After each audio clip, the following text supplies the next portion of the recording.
Welcome to the Top Industries Analysis, hosted by me, Ryan Adams. With the new increased business coming in there's a new site coming on. This new site will be started up with volunteers from Site B that are willing to work overtime. Since Site B does not have much or any overtime typically, and Site A has a lot of overtime opportunities, we are curious who from Site B will be willing to move to the new site and work overtime. The model we build from Site A will be put up against Site B to find those people from their annual surveys. A study showed that these three set events are tied to an employee's willingness to work overtime. Using SPS Modeler will help us create a model for the missing data at Site B, which is the overtime. The objective is to use Site A to build a logistical regression model from training data. We want to be able to predict the amount of employees that will be willing to work overtime at the new facility, Site C. With this model, we will be able to determine what are the predictors that are most likely to determine who will work overtime and be able to show the ability to predict it. Here's a high-level flow of the model. At a high level, we're using the given HR data from the survey of Site A, which has each employee score for overtime, job satisfaction, manager satisfaction, and organizational identification. We then partition the 200 employees into training data and test data. We then identify the types of data each column is and connect it to make the logistical regression model.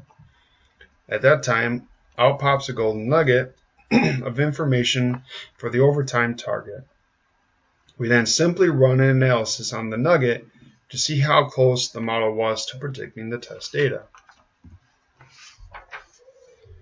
The partition setup was to take 80% of the data available in the dataset to train the model, which ended up being about 160 or so records, and the remaining 20% was to test the model on. I wanted the model to be repeatable, so I checked the repeatable partition assignment to make sure the data would stay the same. From there, I was able to use the type node to show SPS what fields I wanted them to be. The target here was to predict overtime at Site B, so we used overtime as the target and the rest of the possible predictors for that flag.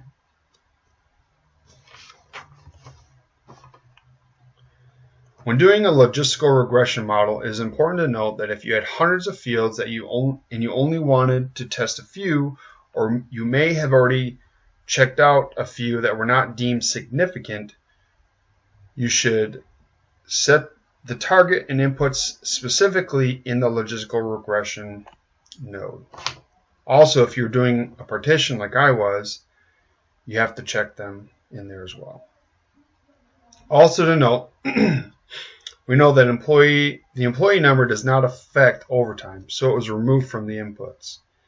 The analysis setup has a lot of options, and we wanted to see most of them so we could talk about them easily and efficiently. We also wanted to make sure that they were separated by partitions.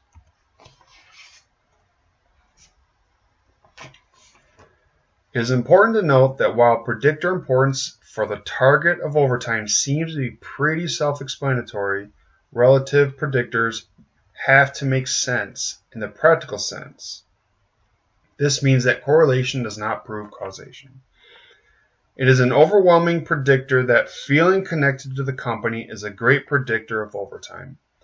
This makes sense because if you feel connected to the mission and vision of the company, you're more willing to follow them wherever they go. And in this case, when they ask you to work overtime, you're most likely to do so. Manager and job satisfaction together do not equal the personal identification to the org.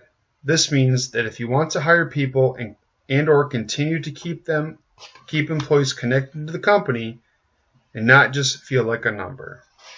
So that's a main goal.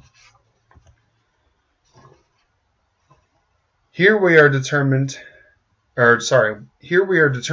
inputs are significant and we should expect our inputs to be at or under 0.005 significance.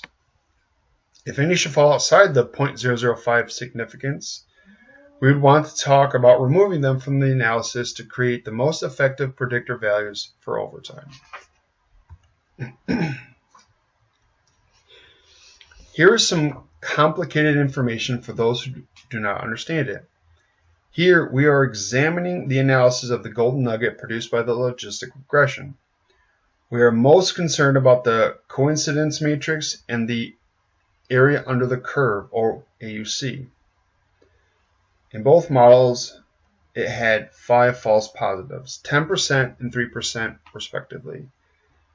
Is that good or bad? Well, it's pretty low, and in this case, we would want low false positives.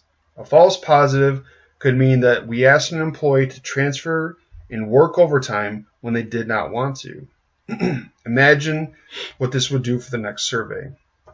A false negative would be not asking someone to transfer and work overtime, even though they would have. This would not change their next survey because they are not being asked or told to do something that is out of the ordinary. Now the AUCs being over 0.89 is great. The higher the score, the better the model is predicting zeros and ones.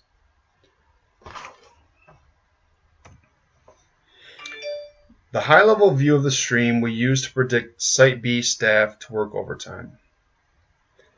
We started with the Site B data and copied the golden nugget from the first stream, and then use an output table to show the results. Here are the results. There are 14 predicted to work overtime. Of these 14, there are 5 that have been predicted. They have a predicted value of over 0.95, which is great. Of those 14, there are 4 that are below 0.9, which may indicate a low possibility of them being willing to work overtime and to avoid them on the first round of drafting to work overtime.